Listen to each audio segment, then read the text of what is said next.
తాకట్లో ఉన్న బంగారాన్ని విడిపించి ఆ రోజున మార్కెట్ ధర కట్టి మిగిలిన డబ్బును మీకు అందిస్తుంది Kommuri gold.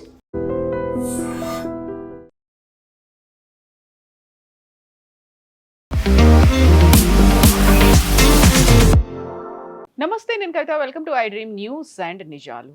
Make America great again అనేటువంటి నినాదంతో ట్రంప్ మరోసారి అమెరికా ప్రతాపాన్ని చూపించబోతున్నారు. ఇరాన్ని అతి త్వరలో తేల్చుకోండి, లేకపోతే అసలేమీ మిగలదు అనేటువంటి క్యాప్షన్ కూడా. ఇరాన్ ముందు 5 ప్రతిపాదనల్ని డొనాల్డ్ ట్రంప్ పెట్టాడు. అదే 5 ప్రతిపాదనల్ని ఇరాన్ తిప్పికొడుతూ తను ఇంకొక 5 ప్రతిపాదనల్ని అమెరికా ముందుంచింది. ఇది ఎప్పుడు క్లోజ్ అవుతుంది, నిజంగానే ఒక కంక్లూడింగ్ పాయింట్ అనేది ఉంటుందా లేదా? మనతో పాటుగా ఉన్నారు సీనియర్ జర్నలిస్ట్ సురేష్ కొచ్చతిరి గారు. సార్ నమస్తే. సో ఇప్పటికి ఆల్మోస్ట్ 80 days అవుతోంది. ఒక స్టాండ్ స్టిల్ సిచ్యువేషన్ ఉంది. కాకపోతే ప్రపంచంలో అంత క్రైసిస్ అనేది కనిపిస్తూ ఉన్నప్పుడు హార్ముజ్ స్ట్రైట్కి సంబంధించి ఇరాన్ అండ్ అమెరికా రెండు అదే లాగర్ హెడ్స్ అంటారు, అలాంటి సిచ్యువేషన్లో ఉన్నాయి అంటే నెక్స్ట్ ఏం జరుగుతోంది సార్? నిన్న రాత్రి president Trump and Israeli prime minister Benjamin Netanyahu 30 నిమిషాలు మాట్లాడారు. బహుశా ఒక ప్లాన్ డిస్కస్ చేశారు. Operation sledge hammer. ఇది అమెరికా వైపు నుంచి ఉన్న పేరు. ఎందుకంటే వాళ్ళ ఒక యుద్ధం అయిపోయింది, ఎపిక్ ఫ్యూరీ ఈజ్ ఓవర్. కానీ ఇజ్రాయెల్ ఇంకా రైజింగ్ లైన్ ఆపలేదు. వాళ్ళు సీజ్ ఫైర్ చెప్పలేదు వాళ్ళు ఇక్కడ. సో ఇజ్రాయెల్ కూడా మొదలు పెడతారు. ప్రాబ్లం ఎక్కడ వచ్చిందంటే, ఒకటి, అమెరికా దగ్గర ఆయుధాలు లేవు. వాళ్ళు ఉన్న పేట్రియట్ మిసైల్స్ కానీ, థాడ్ కానీ, ఈవెన్ చాలా మటుకు వాళ్ళ లోవర్ ఎండ్ మిసైల్స్ కూడా వాడుకున్నారు. క్రూజ్ మిసైల్స్ చాలా వాడుకున్నారు. ఇప్పుడు వాళ్ళ దగ్గర ఆయుధాలు కొంచెం తక్కువ పడ్డాయి. దానికోసం వాళ్ళు ఈ 2-3 వారాలు వెయిట్ చేసి కావాలంత ఆయుధాలు తెప్పించుకున్నారు. మీకు గుర్తుంటుంది, తైవాన్ కొన్ని ఆయుధాలు పంపించాలండే పోయిన వారం, అది కూడా ఆపెట్టారు. Not because of any China reason. దానికి కారణం ఇది. ఇప్పుడు యూఎస్కి అర్జెంటుగా ఆయుధాలు కావాలి, దానికున్న వాళ్ళ దగ్గర ఆయుధాలు తక్కువ పడ్డది. సో దాన్ని ఇప్పుడు రిలీజ్ చేశారు మొన్న. సో బహుశా ఇంకొక 24 గంటల లోపల ఇరాన్ మీద ఒక పెద్ద అటాక్ జరగబోతుంది. దానికి 2-3 మేజర్ కారణాలు ఉన్నాయి. ఒకటి, 5 ప్రతిపాదనలు అక్కడ ఇక్కడ పంపిస్తున్నా, అదేం కాదు. అది nothing is will happen. Because Iran అడుగుతుంది, యూఎస్ ఇస్తున్న రెండు వైపు నుంచి డిఫరెంట్ ప్రపోజల్స్ అనమాట. ఇరాన్ ఏమో, మేము న్యూక్లియర్ వెపన్స్ ఆపము, ఎన్రిచ్మెంట్ ఆపం, మేము మీకు 400 కిలోలు మా యురేనియం మీకు ఇవ్వము, మా దగ్గరే ఉంటుందని అన్నీ చెప్తారు. అదే టైంలో మా మీద చేసిన డెమాలిషన్స్ కానీ, మా మీద చేసిన బాంబింగ్లో డబ్బులు ఇవ్వాలి దానికన్నా. US said nothing doing. మా అసెట్స్ రిలీజ్ చేశారు, నథింగ్ డూయింగ్ అన్నారు. సో ఇరాన్ ఏం అడిగారు, యూఎస్ నో అని చెప్పారు. అదే టైంలో యూఎస్ అడుగుతుందా కూడా ఇరాన్ నో అంటున్నారు. కానీ మీరు చెప్పిన మాటకి strait of Hormuz big point. So నిన్న ఒక మేజర్ టర్నింగ్ పాయింట్ వచ్చింది. అది మీడియాలో రిపోర్ట్ చేయలేదు. Iran senior security council chairman నిన్న ఒక కొటేషన్ ఇచ్చాడు. అంటే మన దాంట్లో సుపారీ అంటారు మనం. President Trump, Benjamin Netanyahu and chief of staff admiral Caine, వీళ్ళు ముగ్గురిని, అంటే సెంట్కామ్ చీఫ్ ఆయన్ని, వీళ్ళ ముగ్గురిని చంపాలని చెప్పేసి ఒక సుపారీ ఇచ్చారు. చాలా పెద్ద అమౌంట్ అది. సో వీళ్ళ ముగ్గురిని, ఎందుకంటే వాళ్ళ సుప్రీం లీడర్ ఖమేనీని చంపిన మనుషులు వీళ్ళ ముగ్గురు. సో వీళ్ళ మీద చర్యలు ఉండాలి. ఎవరు చేస్తారో వాళ్ళకి ఇన్ని కోట్లు, ఐ థింక్ 500 కోట్లు ఎంతో ఇస్తున్నారు. చాలా పెద్ద అమౌంట్ అది. ఇది యుఎస్ నోట్ చేసుకున్నారు. కానీ ఇంటర్నేషనల్ మీడియాలో ఇది ఎక్కువ రాలేదు. అమెరికన్ మీడియాలో వచ్చింది, ఇజ్రాయేలీ మీడియాలో వచ్చింది, కానీ అరబ్ మీడియాలో ఎక్కడ దీని గురించి మాటలు రావట్లేదు బయట. సో బహుశా that was the last straw on the camels back అంటారు. యుఎస్కి ఇప్పుడు ఒక ఎక్స్క్యూజ్ వచ్చేసింది. మా మీద వీళ్ళు కావాలని చెప్పి ఒక కొటేషన్ ఇచ్చారు, మాకు సుపారీ ఇచ్చారు మా లీడర్స్ మీద, మా ప్రెసిడెంట్ మీద, ఇజ్రాయేలీ ప్రైమ్ మినిస్టర్ మీద, అండ్ అది కాకుండా సెంట్కామ్ చీఫ్. సో డెఫినెట్గా అమెరికా రియాక్ట్ అవుతారు. ఎందుకంటే ప్రెసిడెంట్ ట్రంప్కి ఇప్పుడు తెలిసిపోయింది ఈ టాక్స్ అనేది ఎక్కడ వెళ్ళదు. పాకిస్తాన్ ఏం చేశారంటే, ఇరాన్ వైపు నుంచి టైం 1 వారం, 2 వారాలు, 3 వారాలు పోస్ట్పోన్ చేసుకుని పోయారు. ఏం కాలేదు. ఈ యుద్ధం అదే రోజు, ఎప్పుడు ఆపారో అదే రోజు చేసుకుంటే బాగుంటుండే. కానీ చేసిన చాలా పెద్ద తప్పని ఇప్పుడు తెలిసిపోయింది ప్రెసిడెంట్ ట్రంప్కి. అది కాకుండా ఇంకోటి, నిన్న యుఏఈ న్యూక్లియర్ ప్లాంట్ మీద ఇరాక్ నుంచి బహుశా ఒక అటాక్ జరిగింది. ఇరాన్ నుంచి రాలేదు అది మిసైల్స్, ఇరాక్ వైపు నుంచి వచ్చింది. ఈవెన్ సౌదీ అరేబియా మీద కూడా అటాక్ జరిగింది నిన్న. దాంట్లో ఇరాక్ న్యూక్లియర్ ప్రాజెక్ట్ పక్కన ఒక జనరేటర్ మీద కొట్టారంట. IAEA, that is international atomic energy agency, వాళ్ళు రేడియేషన్ మానిటర్ చేస్తారు. వాళ్ళు అన్నారు, as of now this no radiation. So బహుశా అది మెయిన్ ప్లాంట్కి ఎఫెక్ట్ కాలేదు, కానీ జనరేటర్ ఒకసారి ఆగిపోతే కూలింగ్ ఆగిపోతుంది. మెయిన్ టవర్లో, which is a dangerous thing. Melt down జరగవచ్చు, చెర్నోబిల్లో జరిగినట్లు జరగవచ్చు. సో అందరూ భయపడ్డారు, చుట్టుపక్కల అన్ని దేశాలు భయపడ్డారు. ఇప్పుడు ఈవెన్ సౌదీ అరేబియా కండెమ్ చేశారు. ఎందుకంటే దీని impact Iraq nuclear plant, UAE nuclear plant, UAE మీద ఒక్కటే కాదు, చుట్టుపక్కల ఒక 500 కిలోమీటర్ దాకా అన్ని దాని మీద ఇంపాక్ట్ ఉంటుంది. సో ఇమీడియట్గా ఇప్పుడు ఒక యాక్షన్ తీసుకోబోతున్నారు. బహుశా యుఏఈ కూడా దీంట్లో దిగుతారు యుద్ధంలో. సౌదీ అరేబియా కూడా చేయొచ్చు, ఎందుకంటే వాళ్ళ మీద immediate as soon as US bombing మొదలు పెడతారో ఇమ్మీడియట్గా ఇరాన్ అండ్ ఇరాక్, ఇప్పుడు ఇరాన్ కన్నా ఎక్కువ ఇరాక్ నుంచి మిసైల్స్ వస్తున్నాయి. ఇరాక్లో ఉన్న షియా గ్రూప్స్ ఉన్నాయి, వాళ్ళు ఫైర్ చేస్తున్నారు ఇప్పుడు. సో అమెరికన్ అసెట్స్ మీద కూడా దాడి జరగవచ్చు. సో నెక్స్ట్ 24 hours చాలా క్రూషియల్గా ఉండిపోతుంది. ఆపరేషన్ స్లెడ్జ్ హ్యామర్ ఎప్పుడు ఎక్కడ మొదలు పెట్టాలని ప్రెసిడెంట్ ట్రంప్ డిసైడ్ చేస్తారు. Netanyahu is ready. ఆయన సెక్యూరిటీ కౌన్సిల్ మీటింగ్ జరిగింది నిన్న, యాజ్ వీ స్పీక్. ఒక 3 గంటల ముందు ఒక సెక్యూరిటీ కౌన్సిల్ మీటింగ్ జరిగింది. వాళ్ళ defence minister, chief of staff వీళ్ళందరూ ఉన్నారు. సో బహుశా it is not an entire cabinet, it is only security council. So దాంట్లో చాలా క్లియర్. సో బహుశా as we speak Indian time ఒక ట్యూస్డే మార్నింగ్ కల్లా ఏదో ఒకటి పెద్ద అటాక్ జరగవచ్చు. And this will be a fight to the finish. ఎందుకంటే తెలిసిపోయింది ప్రెసిడెంట్ ట్రంప్కి ఇంకా ఇది ఎక్కడ ఆగదు, ఇది ఓన్లీ టాక్ అని చెప్పి పాకిస్తాన్ ఆడిన పెద్ద ఒక గేమ్ ఇది, ఇంకా దీన్ని ఆపలేరు ఎక్కువ రోజులు అని చెప్పి డిసైడ్ చేయబోతున్నాను. కాకపోతే ఇప్పుడు మళ్ళీ చర్చల కోసం భారత్ లాంటి కంట్రీస్ కూడా ఇంటర్వ్యూన్ అవుతే బాగుంటుందేమో అనేటువంటి అనాలిసిస్లు ఇవన్నీ కూడా వినిపిస్తున్నాయి. ఆ తర్వాత యునైటెడ్ నేషన్స్లో కూడా దీనికి సంబంధించినటువంటి ఒక ప్రస్తావనని భారతదేశం తీసుకొచ్చింది. మన దగ్గర కూడా క్రైసిస్ మొదలైంది అనుకున్నప్పుడు ప్రపంచ దేశాల్లో ఒక కదలిక అనేది రావాల్సి ఉండే, అంతలా రాలేదు. ఎక్కడికక్కడ వాళ్ళ క్రైసిస్ని ఫేస్ చేస్తూ ముందుకెళ్తున్నారు, అడ్జస్ట్మెంట్లు అవుతున్నాయి. కానీ మెయిన్ ఏదైతే అక్కడ ఇష్యూ అనేది ఉందో దాన్ని సార్ట్ అవుట్ చేయడానికి ముందుకెందుకు ఎవరు కదలట్లేదు అసలు? దానికి చాలా కారణాలు ఉన్నాయి. ఒకటి, ఇరాన్ ఏం చేస్తారో అని ఒక భయం ఉంది అందరికీ, especially Kuwait, Bahrain, Qatar. Saudi Arabia కొంచెం దూరం ఉంది, యుఏఈ కూడా కొంచెం దూరం ఉంది. సో ఈ దేశాలు, ఈ పక్కనున్న 3 చిన్న దేశాల మీద మ్యాక్సిమం అటాక్స్ జరగవచ్చు నెక్స్ట్ 24 hours. అదొక భయం ఉంది. స్ట్రెయిట్ ఆఫ్ హార్మూజ్ ఓపెన్ చేయడం అన్నిటికంటే పెద్ద ప్రయారిటీ. అది ఓపెన్ చేయాలంటే యుఎస్ నేవల్ అసెట్స్ అటాక్ చేయాల్సి వస్తుంది. అది ఎక్కడ గల్ఫ్ ఆఫ్ ఒమాన్లో ఉన్నారు. వాళ్ళ దగ్గర ఇప్పుడు 2 ఎయిర్క్రాఫ్ట్ క్యారియర్లు ఉన్నాయి. జెరాల్డస్ ఫోర్డ్ హెస్ గాన్ బ్యాక్, అది యుఎస్ చేరుకుంది. అది వాళ్ళ దగ్గర 2 ఎయిర్క్రాఫ్ట్ క్యారియర్ స్ట్రైక్ గ్రూప్స్ ఉన్నారు. బహుశా ఒక 24 చిన్న ఫ్లోటీలా ఉండొచ్చు. దాంతో సరిపోతుంది వాళ్ళకి అటాక్ చేయడానికి. టామహాక్ క్రూజ్ మిసైల్స్ కావాలి. టామహాక్ కొంచెం తక్కువ క్వాంటిటీలో ఉంది అమెరికా దగ్గర. బహుశా ఇవాళ రేపట్లో they will get all the replenishments. ఒకసారి మొత్తం వచ్చిన తర్వాత ఒక అటాక్ జరగవచ్చు. ప్రెసిడెంట్ ట్రంప్ చైనాకి వెళ్ళారు.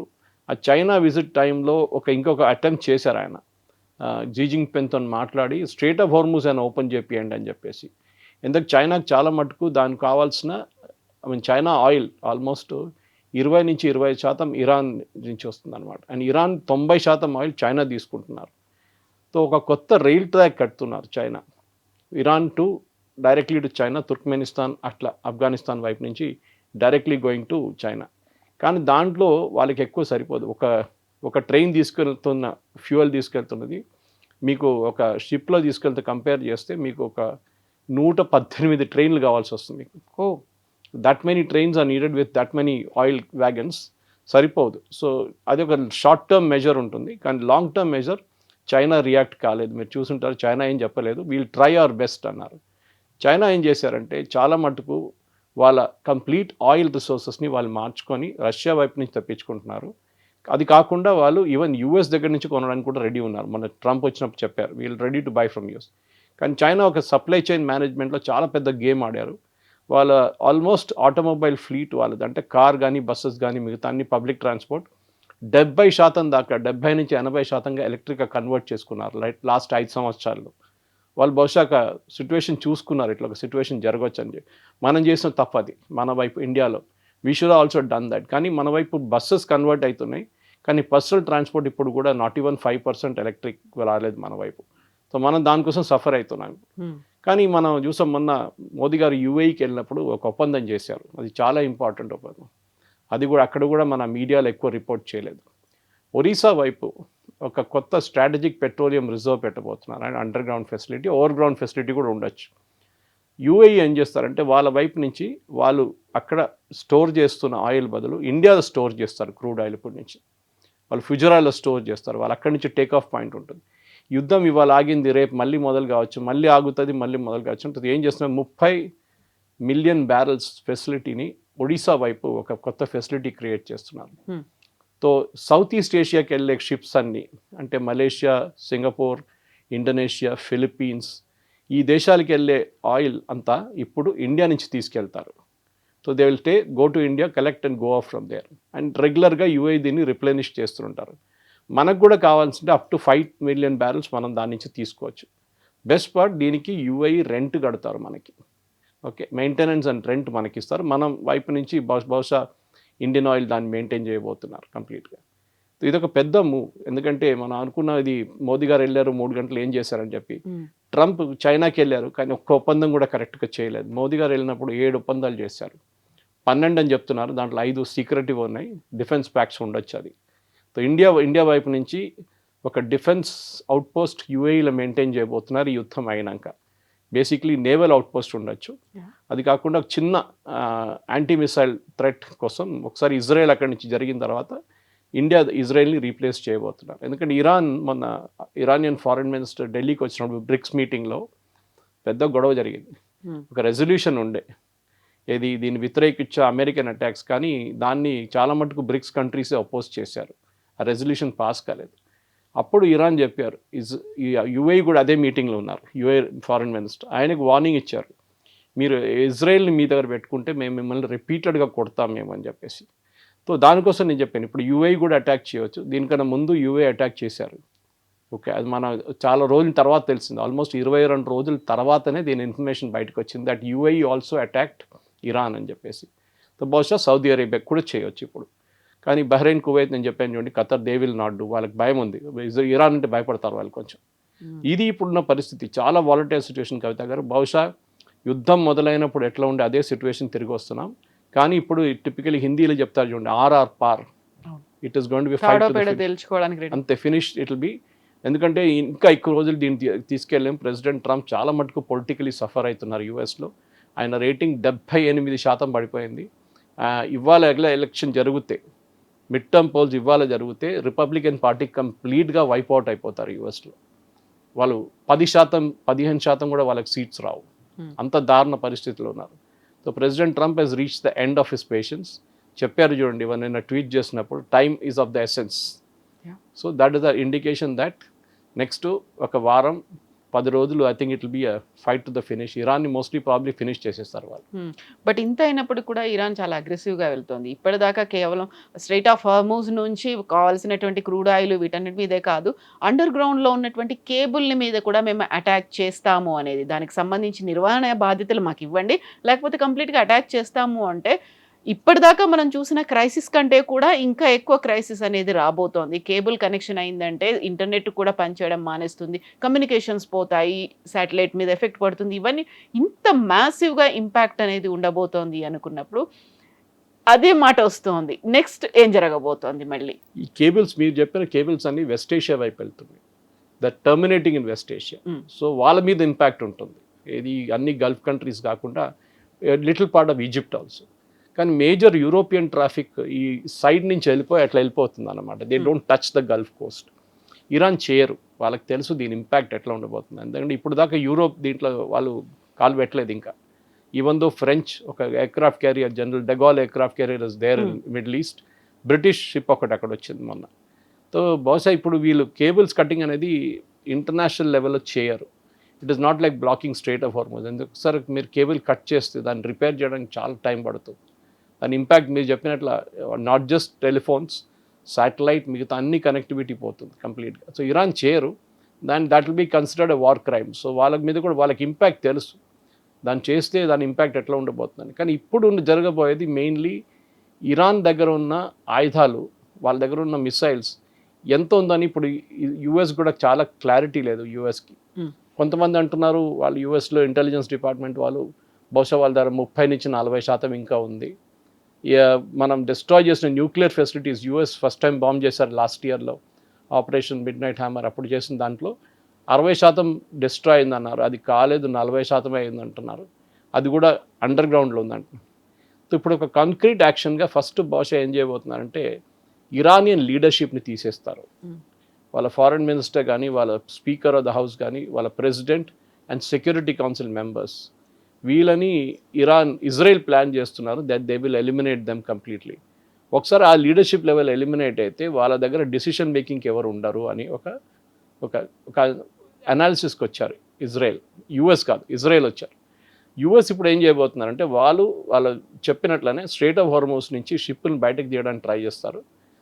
కాకుంటే ఇరాన్ దాన్ని అడ్డుకుంటే దాని మీద కూడా అటాక్ ఉండొచ్చు. సో రెండు వైపుల నుంచి అటాక్ ఉంటుంది. ఒకటి city based attack will be done by Israel అంటున్నారు. అది నిన్న రాత్రి డిస్కస్ చేశారు. అండ్ ప్రెసిడెంట్ ట్రంప్ చాలా క్లియర్గా క్లారిటీ ఇచ్చారు దీనికి ఈసారి. బహుశా ఆయన యుద్ధం స్టార్టింగ్లో కూడా ఎంత క్లియర్గా క్లారిటీ లేదు. ఎందుకంటే ఆయన చెప్పాను చూడండి, డెస్పరేట్ అయిపోయారు. ఎట్లయినా దీని నుంచి బయటపడాలి. చాలా మటుకు పాకిస్తాన్ని నమ్మాం, Pakistan made fool out of US. Almost మనం 6 నుంచి 7 వారాలు దాంట్లో కోల్పోయాం. ఈ పీస్ టాక్స్ ఏం there'll be no peace talks. ఎందుకంటే క్రూషియల్ ఇష్యూ కవిత గారు. వన్ ఇస్ యురేనియం ఇరాన్ ఎవ్వరికి అప్పగించారు. చాలా క్లియర్ వాళ్ళు. మాకు ఒక సావరెన్ రైట్ ఉంది, మేము ఉంచుకుంటాం. కావాలంటే దాని ప్యూరిఫికేషన్ ప్రాసెస్లో తగ్గిస్తాం. ఎన్ని సెంట్రిఫ్యూజెస్ మేము మెయింటైన్ చేస్తామో, ఎన్ని అవుట్ ఆఫ్ కమిషన్ చేసేస్తామో దాని గురించి డిస్కస్ చేయొచ్చు. కానీ అది చాలా టెక్నికల్ సబ్జెక్ట్. మన అందరు గుర్తుంది జేసీపీ అగ్రిమెంట్ ప్రెసిడెంట్ ఒబామా టైంలో అగ్రీ చేసింది. 21 నెలలు తీసుకున్నారు అగ్రిమెంట్ని అనలైజ్ చేసి డిస్కస్ చేసి ఫైనలీ ఒప్పందం పెట్టడానికి. ఇది ఇప్పుడు 78 డేస్ 79 డేస్ అయింది.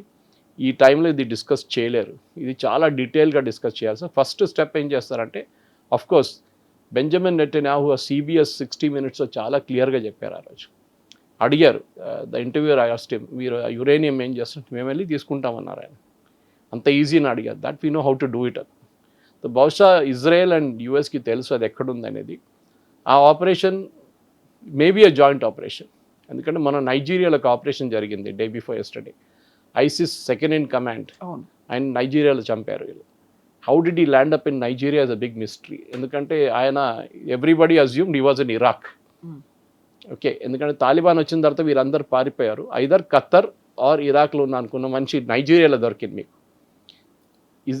ఇజ్రాయెల్ ఏమో ఈ October 7th అటాక్ చేసిన వాళ్ళ one of the main commanders హమాస్ది ఒక్క సర్వైవింగ్ కమాండర్ ఉండే, ఆయన్ని మొన్న చంపేశారు. So the point is closing in అన్నమాట. And suddenly Iran will be the major point. ఇది 3, 4, 5 వారాలు ఈవెన్ 6 వారాల ముందు చేస్తే బాగుంటుండే. ఇంత ప్రాబ్లం మనకి ఎక్స్టెండ్ కాకపోతే షార్ట్ టర్మ్ షాక్ ఉంటుంది. ఆయిల్ ప్రైసెస్ పాసిబ్లీ ఇవాళ రేపటికి 110, 120 కూడా వెళ్ళొచ్చు. కానీ అది moment that operation is over, strait of Hormuz open చేశారనుకోండి, the oil prices will come down. కానీ రిఫైనింగ్ ఇంపాక్ట్ ఉంటుంది. అది మనం గుర్తుపెట్టుకోవాలి. భారతదేశంలో కూడా మనకు UAE వైపు నుంచి LNG కానీ PNG కానీ అండ్ క్రూడ్ UAE మనకు అష్యూర్ చేశారు ఫుజరా నుంచి. అది యాజ్ సూన్ యాజ్ ఈ స్ట్రెయిట్ ఆఫ్ హార్మోస్ ఓపెన్ చేస్తే మనం పికప్ చేసుకోవచ్చు. ఎందుకంటే ఒకసారి ఫుజరాలో వచ్చేస్తే we are not in strait of Hormuz anymore. మనం అక్కడి నుంచి పికప్ చేసుకోవచ్చు వితౌట్ ఇరాన్ మన షిప్స్ మీద దాడి కూడా చేయరు అప్పుడు, బికాజ్ స్ట్రెయిట్ ఆఫ్ హార్మోస్ బయట ఉంది ఫుజరా. సో ఇది చాలా పెద్ద ఒక స్ట్రాటజీ. నేను మళ్ళీ I'm repeating, President Trump advisers కూడా అదే చెప్తున్నారు. ఈవెన్ రిటైర్డ్ అడ్మిరల్స్ చెప్తున్నారు, జనరల్స్ చెప్తున్నారు, మీరు ఎందుకు ఆపారు ఈ యుద్ధం? ఆ ఫస్ట్ ఫేజ్లోనే you should have finished off everything. అది ఎందుకు చేయలేదంటే పాకిస్తాన్ వచ్చి మేము పీస్ టాక్స్ చేస్తాం, ఇస్లామాబాద్ చేస్తాం, టాక్స్ చేస్తాం అన్నారు. Sheer waste of time. ఎప్పుడైనా ఒక యుద్ధంలో కవిత గారు ఒక బ్రేక్ తీసుకున్నప్పుడు అటాకర్ కన్నా ఎనిమికి బెనిఫిట్ ఉంటుంది. ఇది మనం గుర్తుపెట్టుకోవాలి. మన దగ్గర రాజశేఖర్ రెడ్డి గారు, I'm giving a very local equivalent, Rajasekhar Reddy గారు నక్సల్స్తోని చర్చలు జరిపారు హైదరాబాద్లో, మీకు గుర్తుంటుంది. రామకృష్ణ లాంటి వాళ్ళు ఓవర్గ్రౌండ్ వచ్చారు. ఏం జరిగింది దాని తర్వాత? ఆ నెల పాటు వాళ్ళు కంప్లీట్గా వాళ్ళ ఆయుధాలు ఆర్గనైజ్ చేసుకున్నారు, వాళ్ళ కమాండ్ సిస్టమ్స్ అంతా రీఆర్గనైజ్ చేసుకున్నారు. ఇమ్మీడియట్గా వైలెన్స్ పెరిగింది ఆ టాక్స్ కాగానే. అది ఇది సేమ్ థింగ్ ఇక్కడ కూడా జరిగింది. ఇరాన్తో ఇదే జరుగుతుంది. ఈవెన్ హమాస్కి ఏ రోజు వీళ్ళు సీజ్ ఫైర్ అని చెప్పారు, హమాస్ దాన్ని మళ్ళీ వాడుకున్నారు. ఇటువైపు హెజ్బుల్లా సేమ్ థింగ్ హ్యాపెండ్. మీరు ఒక నెల పాటు 2 నెలల పాటు వాళ్ళకి బ్రేక్ ఇచ్చినప్పుడు దే ఇమ్మీడియట్లీ వాళ్ళ ఆయుధాలు కానీ వాళ్ళ కమాండ్ స్ట్రక్చర్స్ అంతా రీఆర్గనైజ్ చేసుకున్నారు. ఇది యుఎస్ చేసిన తప్పని యుఎస్ జనరల్స్ కూడా అంటున్నారు. ఇప్పుడు ఫార్మర్ డిఫెన్స్ సెక్రటరీ అంటున్నారు that we should not have given moment. మీరు లీడర్షిప్ని కొట్టారు చూడండి, దాని 3rd day 4th day you should finished off the Iranian complete defence establishment. అది చేసిన తప్పు. బహుశా ఇంగ్లీష్లో అంటారు hind is an advance science అంటారు. అంతా అయిపోయాక మనకి అనాలిసిస్కి చాలా మంది వస్తారు ముందుకు చెప్పడానికి. సో ఇప్పుడు హార్మోజ్ని ఓపెన్ చేస్తే అవుతోంది, అది క్లియర్ అయిపోతుంది, షార్ట్ టర్మ్ సర్వీస్ ఇవన్నీ మాట్లాడుకున్నప్పటికి కూడా మూడీస్ చెప్తున్న దాన్ని బట్టి చూస్తే నవంబర్ దాకా ఇంపాక్ట్ ఉండే అవకాశాలు ఉంది. అంటే లాంగ్ రన్లో అంటే ఇంక మనకి మినిమం ఒక 4-5 months అయినా ఇదే క్రైసిస్ సిచ్యువేషన్ అనేది కంటిన్యూ అవుతుంది. కాబట్టి అంత ఈజీగా కంట్రీస్ దానికి ప్రిపేర్డ్గా ఉన్నాయి ఇంకో 4-5 నెలలు, లేకుంటే నవంబర్ కాకపోతే డిసెంబర్, ఈ ఇయర్ ఎండింగ్ అనేంత ప్రిపరేషన్ అనేది ఉందా కంట్రీస్కి? ప్రాబ్లం ఎక్కడ వస్తుందంటే రిఫైనింగ్ కెపాసిటీ మీద వస్తుంది. ఖతార్లో ఉన్న రిఫైనరీస్, ఇరాక్లో ఉన్న రిఫైనరీస్ కూడా కొట్టారు. కోర్స్ సౌదీ అరామ్కో మీద దాడి చేశారు, యుఏఈ ఫుజరా మీద దాడి చేశారు, ఖత్తర్ గ్యాస్ రిఫైనరీస్ మీద దాడి చేశారు. Problem is not crude, problem is refined. ఇండియాకి ఆ ప్రాబ్లం లేదు, ఎందుకంటే మన దగ్గర 2 పెద్ద రిఫైనరీస్ ఉన్నాయి. ఒకటి జామ్నగర్ దగ్గర ఉంది, ఇంకోటి అండ్ వీళ్ళది రష్యా తను నాకు ట్యాప్ ఉన్న న్యారా అని చెప్పి మన దగ్గర ఇంకో పెద్ద రిఫైనింగ్ కెపాసిటీ ఉంది. జామ్నగర్ రిలయన్స్ వాళ్ళది ఈ నెల షట్ డౌన్ ఉండే వాళ్ళకి మెయింటెనెన్స్ కోసం. అది మినిమం 1.5-2 months తీసుకుంటారు మెయింటెనెన్స్. వాళ్ళు ఏమన్నారు నయారాకి మెయింటెనెన్స్ నడుస్తుంది, వాళ్ళ మెయింటెనెన్స్ కాగానే we will start shut down. కానీ బహుశా ఇప్పుడు గవర్నమెంట్ ఆఫ్ ఇండియా అంటవేనాయి అంటారు, ఇప్పుడు మీరు షట్ డౌన్ చేయకండి, కొంచెం ఇంకా 3-4 నెలలు నడిపియండి. ఎందుకంటే మీకు గుర్తుంటుంది కవిత గారు, దీనికన్నా ముందు రష్యా దగ్గర నుంచి మనం క్రూడ్ ఆయిల్ తీసుకొని మనం అదే క్రూడ్ ఆయిల్ని రిఫైన్ చేసి యూఎస్కి అమ్మాం మనం, ఈవెన్ యూరోప్కి అమ్మాం అండ్ ఈవెన్ యూక్రెయిన్కి అమ్మాం మనం. సో ఇండియా దగ్గర రిఫైనింగ్ కెపాసిటీ ఉంది, మన దగ్గర విశాఖపట్నం ఉంది, కొచ్చిన్ ఉంది, మన దగ్గర మ్యాంగ్లూర్లో ఉంది అండ్ ఆఫ్ కోర్స్ గుజరాత్ వైపు 3 ఉన్నాయి. సో ఇదన్నీ కలుపుకుంటే మనకి పెద్ద అడ్వాంటేజ్ ఉంటుంది. క్రూడ్ తెచ్చుకుంటే చాలు. కానీ కొన్ని దేశాల దగ్గర రిఫైనింగ్ కెపాసిటీస్ లేదు, చిన్న దేశాల దగ్గర రిఫైనరీస్ ఎక్కువ లేదు వాళ్ళ దగ్గర. ఈ రిఫైనరీస్ లేనప్పుడు ప్రాబ్లం ఏమవుతుందంటే క్రూడ్ ఆయిల్ ఎవరు రిఫైన్ చేస్తారు మీకోసం? రిఫైన్ చేయాల్సింది అట్ సోర్స్ ఓన్లీ చేయాల్సి వస్తుంది అనమాట. మీరు అక్కడి నుంచే పెట్రోల్ డీజిల్ తీసుకురావాల్సి వస్తుంది. మనకు ఆ ప్రాబ్లం లేదు, మనం ఇక్కడ తెచ్చుకొని ఎల్పిజిగా కన్వర్ట్ చేసుకోవచ్చు, పిఎన్జిగా కన్వర్ట్ చేసుకోవచ్చు, ఏదైనా చేసుకోవచ్చు. సో భారతదేశం మీద దాని ఇంపాక్ట్ ఎక్కువ రోజులు ఉండదు. కానీ ఇంటర్నేషనల్ క్రూడ్ ప్రైసెస్ 80-90 నడిమిట్లోనే ఉంటుంది, at least for the next 6 to 8 months అంటున్నారు. దానికి కారణం ఇది మన తప్పు కాదు, కానీ దాన్ని సఫర్ చేయాల్సి వస్తుంది అనమాట రిఫైనింగ్ కెపాసిటీ.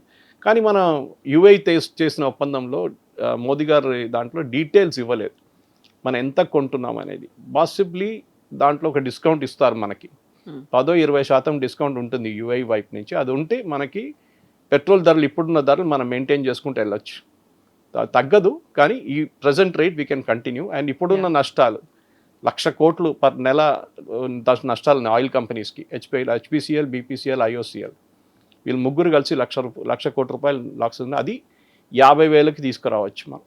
50 నుంచి తర్వాతగా 2-3 నెలలు కానీ 40-30 దాకా తీసుకురావచ్చు. అండ్ ఒకసారి $70 per barrel వస్తే మనం బ్రేక్ ఈవెన్ అయిపోతాం. ఇప్పుడు యునైటెడ్ నేషన్స్ దగ్గరికి భారతదేశం వెళ్ళింది అనుకుంటే, ఇంతకాలం యునైటెడ్ నేషన్స్ ఏం చేసింది? నిజంగా తన దగ్గర పవరే ఉంటే యునైటెడ్ నేషన్ యాక్షన్లోకి ఎందుకు దిగలేదు? మనం ఎందుకు అక్కడ యునైటెడ్ నేషన్స్ దగ్గరికి వెళ్ళి ఒక కంప్లైంట్ చేయాల్సినటువంటి పరిస్థితి వచ్చింది? యునైటెడ్ నేషన్స్ ఒక ఫెయిలియర్, బిగ్గెస్ట్ బ్లండర్ అండ్ ఒక డిబేటింగ్ సొసైటీ. కానీ యునైటెడ్ నేషన్స్ అప్పుడప్పుడు పనికొస్తారు. మన ఇరాక్ వార్కి వెళ్తే అప్పుడు సద్దాం హుస్సేన్ మీద దాడి చేయడానికి తయారైనప్పుడు ప్రెసిడెంట్ జార్జ్ బుష్ ఆయన ఏం చేశారంటే యునైటెడ్ నేషన్స్కి వెళ్ళి అప్రూవల్ తీసుకున్నారు. దిస్ ఇస్ సంథింగ్ అందరు అంటున్నారు, ప్రెసిడెంట్ ట్రంప్ కూడా బహుశా అది చేయాలి ఉండే అని. కానీ ఆయనకు భయం ఉండే చైనా అండ్ రష్యా దాన్ని వీటో చేస్తారో మనం భయం ఉండే అని ప్రెసిడెంట్ ట్రంప్. దానికోసం యుఎన్కి వెళ్ళి, అండ్ యుఎన్ ఆయనకి అసలు పట్టదు. ప్రెసిడెంట్ ట్రంప్ అంటారు ఇట్స్ అబ్సల్యూట్లీ యూజ్లెస్ బాడీ, ఏం పనికిరాని. కానీ యుఎన్ దగ్గర వెళ్ళి ఒకసారి ఒక స్టాంప్ కొట్టేసుకుంటే you get an international approval. మనం ఎందుకు వెళ్ళామంటే బేసిక్లీ మనం వెళ్ళలేదు ఎందుకు అని అడగొచ్చు ఎవరైనా రేపు. యునైటెడ్ నేషన్స్ మీరు ఎందుకు రాలేదు, ఒక రెజల్యూషన్ పాస్ చేస్తే కూడా ఏం కాదు, ఎవరు వినరు. ఇరాన్ వినరు, యుఎస్ వినరు, ఇజ్రాయెల్ పట్టించుకోరు, ఎవరు పట్టించుకోరు. కానీ ఒక డిప్లొమాటిక్ లెవెల్లో ఒక అప్రూవల్ తీసుకున్నట్లు ఉంటుంది. We have taken up. అది ప్రెసిడెంట్ బుష్ చేసిన పెద్ద అది. I mean you see that operation ఇరాక్లో జరిగినప్పుడు చాలా మటుకు that was mainly UN approved mission ఉండే. దానికోసం నేటోని తీసుకెళ్లారు. వెపన్స్ ఆఫ్ మాస్ డిస్ట్రక్షన్ ఉందని అక్కడ వెళ్ళారు, కానీ వెపన్ దొరకలేదు, మాస్ డిస్ట్రక్షన్ లేకుండే. Iraq became totally unstable after the Saddam Hussein చంపేశారు. ఇప్పుడు యుఎన్కి వెళ్ళింది మనం బేసిక్లీ ఒక ఏం చెప్తారు, okay we went to UN అని చెప్పొచ్చు అంతే. కానీ వాళ్ళ దగ్గర వెళ్ళి వాళ్ళు ఏం చేయలేరు యుఎన్. మనం చేయాల్సిన పని మనం చేసుకోవాలి, విచ్ ఇస్ బేసిక్లీ ఒక దేశం దగ్గర మనం ఒప్పందం పెట్టుకుంటే మనకి long term sanctions, long term benefit వస్తుంది. చాబార్ ఫోర్ట్ గురించి ఇరానియన్ ఫారెన్ మినిస్టర్ నిన్న మాట్లాడారు. Hmm. ఇరాన్ దగ్గర డబ్బులు లేవు ఇప్పుడు చాబార్ ఫోర్ట్ డెవలప్ చేయడానికి. ఇరాన్ దగ్గర ఉన్న ఆ పోర్ట్ మనకు అప్పగించారు వాళ్ళు. ఆ పోర్ట్ డెవలప్ చేస్తే మనం we can go right up to Tajikistan and Russia without going through Pakistan అన్నమాట, ఆఫ్ఘనిస్తాన్ కూడా. అది చాలా క్రూషియల్ మనకి. సో బహుశా ఈ కన్ఫ్యూజన్లో రేపు ఇరానియన్ రెజిమ్ పోయిందనుకోండి we should take over Chabahar immediately completely. ఎందుకంటే ఇప్పుడు యుఎస్ శాంక్షన్స్ మనకి ఈ జూన్లో ఎండ్ అయిపోతుంది. దానికన్నా ముందు మనం దానికి అప్రూవల్ తీసుకొని ఇఫ్ యూ ఎక్స్టెండ్ ఇట్ మనకి చాలా పెద్ద అడ్వాంటేజ్ రాబోతుంది. అదే చాబార్ ఫోర్ట్ నుంచి we can setup A refuelling plant. అక్కడి నుంచి ఆయిల్ టర్మినల్గా డెవలప్ చేసుకోవచ్చు దాన్ని. అది చాలా పెద్ద పోర్ట్ అది. అక్కడ మనకి 2 బర్త్స్ అప్పగించారు వాళ్ళు, 2కి 4 చేసుకోవచ్చు. మనం చేసుకుంటే I think it will become a big ఇంకొక గల్ఫ్ ఆఫ్ ఇది ఏం చెప్తారు స్ట్రైట్ ఆఫ్ హార్మస్ నుంచి బయటకు వచ్చి we can really use Chabahar port. కానీ అన్నీ లింక్డ్ ఉన్నాయి కవిత గారు. మీరు అడిగిన ప్రశ్నకి స్టార్టింగ్ నుంచే ఇది first US bombing, Israel bombing, okay fine, దాని leadership elimination. Next strait of హార్మస్లో 1500 షిప్స్ అక్యుములేట్ పడి ఉన్నాయి. That is lying near the Persian gulf. దీని అన్నింటి బయటికి తీసుకురావాలి. దాంట్లో ఉన్న మెరైనర్స్ కానీ దాంట్లో ఉన్న సీమెన్ కానీ వాళ్ళకి ఫుడ్ లేదు, నీళ్ళు లేదు, ఎక్కువ కష్టపడుతున్నారు వాళ్ళు. They have to be brought out first. వాళ్ళు 1500 షిప్స్ని బయటికి తీసుకురావాలంటే మీకు మినిమం 20 రోజులు పడుతుంది మీకు అండర్ ద ప్రెజెంట్ సర్కమ్స్టాన్స్. ఎంత స్పీడప్ చేసినా కానీ 20 రోజుల తర్వాతే ఫ్రెష్ సెట్ ఆఫ్ షిప్స్ వెళ్ళొచ్చు లోపలికి, మళ్ళీ దాది ఆయిల్ తీసుకురావాల్సి. సో బహుశా ఏం జరగబోతుందంటే US will take over Kharg island. వాళ్ళ కమాండోస్ని దింపుతారో స్పెషల్ ఫోర్స్ని దింపుతారో. అది చేసిన తర్వాత రీఫ్యూల్ అక్కడి నుంచి ఫ్యూయలింగ్ స్టార్ట్ చేస్తారు ఇరాన్ నుంచి, దట్ ఈస్ కార్గ్ ఐలాండ్ నుంచి.